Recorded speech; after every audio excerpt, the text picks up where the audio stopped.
उन्हाचा ताप असह्य होऊ लागला की आठवण होते ती काळ्या ढगांमधून बरसणाऱ्या जलधारांची. ढगांचा गडगडाट, विजांचा कडकडाट, सोसाट्याचा वारा अशा वातावरणानिर्मितीनंतर जेव्हा पाऊस बरसू लागतो तेव्हा पाण्याला जीवन का म्हणतात ते कळतं. अवघ्या सृष्टीला टवटवीत ठेवणारा आणि हिरव्यागार रंगात न्हाऊन काढणारा पावसाळा म्हणजे पर्यटनासाठी एकदम झकास ऋतू आहे.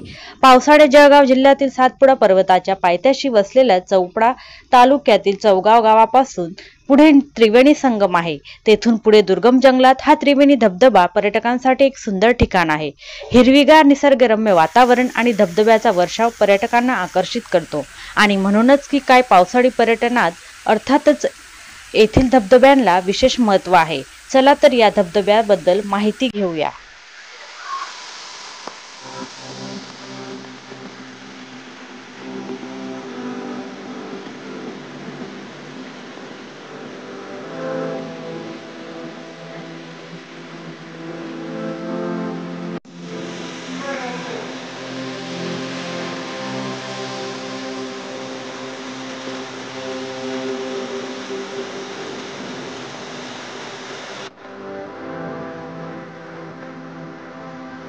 जळगाव जिल्ह्यातील सर्वात मोठा धबधबा आपल्याला या ठिकाणी पाहायला मिळतो.